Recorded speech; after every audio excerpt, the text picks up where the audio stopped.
બોલો રામદેવજી મહારાજની જય। ગુજરાતી 12 મહિનામાં 12 બીજ આવતી હોય છે, તેમાં અષાઢી બીજનો ખૂબ જ મહિમા રહેલો છે। અષાઢી બીજ આ વખતે તારીખ વિક્રમ સંવત 2080 વાર રવિવાર અને તારીખ 7/7/2024 આ વખતે એક અતિ શુભ યોગનું નિર્માણ થાય છે।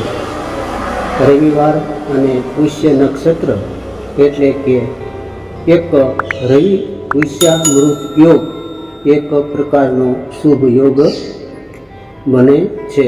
તેથી આ વખતે આનો મહિમા ખૂબ જ વધી જાય છે। બીજી રીતે આપણે જોઈએ તો અષાઢ મહિનામાં વીજળી જો ચમકે, થોડો ઘણો વરસાદ હોય કે છાંટાછૂટી હોય તો સંપૂર્ણ વરસ સારું જાય છે। આના પરથી આવું પણ નક્કી થાય છે। બીજો એક મહિમા જોઈએ તો તેની પાછળ એક ભગવાન શ્રી કૃષ્ણની કથાનો સંબંધ છે, જે આપણે આજે જાણીએ।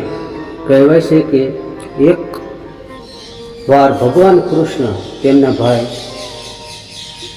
ભગવાન બલરામ સાથે દ્વારકાથી બહાર ગયા હતા, ત્યારે કૃષ્ણ ભગવાનની 16,108 રાણીઓએ રોહિણી માતાને એટલે કે બલરામની માતાને પૂછ્યું કે અમે કૃષ્ણ ભગવાનની આટલી સેવા કરીએ છીએ, છતાં કૃષ્ણ ભગવાન આખો દિવસ રાધાનું નામ કેમ લેશે?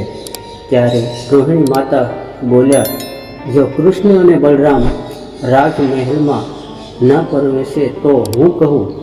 રાણીઓએ વિચાર કરીને સુભદ્રાને દરવાજાની બહાર ધ્યાન રાખવા ઊભા રાખ્યા અને કહ્યું કે કોઈને અંદર પ્રવેશવા દેતા નહીં। પછી રોહિણી માતાએ કથા ચાલુ કરી। સુભદ્રા દરવાજા પર કાન રાખીને અંદરની કથા સાંભળવા લાગ્યા।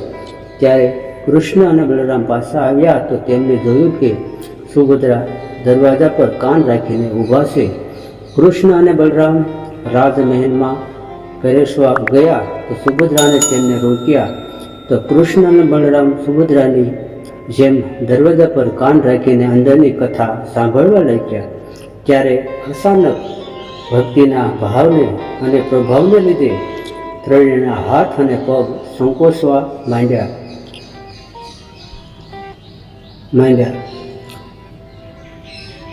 અને આંખો મોટી થવા માંડી।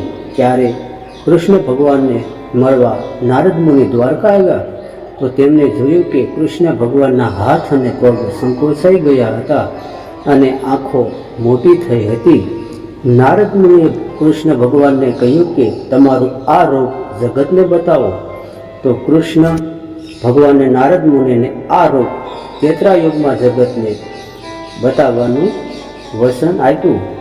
અને સૌ ભક્તો જાણે છે કે આ દિવસે જગન્નાથપુરીમાં રથયાત્રાનું આયોજન પણ થાય છે। સુભદ્રા બલરામની મૂર્તિ રાખી તે રથયાત્રા નીકળતી હોય છે અને તેમના ચમત્કાર રૂપે વરસાદના પણ ત્યાં આગમન થાય છે। તો આવી રીતે આ બીજનો ખૂબ જ મહિમા રહેલો છે।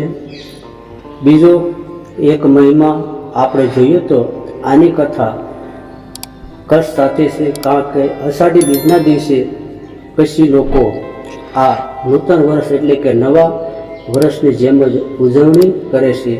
તેનો પણ ઇતિહાસ રસપ્રદ છે કે ઈસવીસન 1605માં કચ્છના પ્રથમ મહારાજાએ તેની સ્થાપના કરી હતી। કચ્છના રાજા જામ લાખો પુલાણી રાજ્યની સીમા નક્કી કરવા અને છેડો શોધવા માટે નીકળ્યા હતા, પરંતુ તેમને સફળતા મળી નહીં। એ સમયે અષાઢ મહિનો શરૂ થયો હતો અને વરસાદ પણ પડવાથી ચારેકોર હરિયાળી ફેલાયેલી હતી। જે જોઈને રાજા પ્રસન્ન થયા અને અષાઢી બીજના દિવસે કચ્છનું નવું વર્ષ તરીકે ઉજવવાનું ફરમાન કર્યું હતું. ત્યારથી કચ્છમાં આ દિવસે નવા વર્ષ તરીકે ઉજવવામાં આવે છે. આશરે 860 વર્ષથી કચ્છી ભાઈઓ અષાઢી બીજના દિવસે આ વર્ષે તરીકે ધામધૂમથી ઉજવતા આવ્યા છે. ખેડૂતો પોતાના ખેતીના સાધનોની પૂજા કરે છે. ઘરની બહાર દીવા અને રોશની કરી ભગવાનને તથા વડીલોને પગે લાગી મીઠાઈઓ એકબીજાને ખવડાવી સર્વને નવા વર્ષની શુભેચ્છા પાઠવે છે.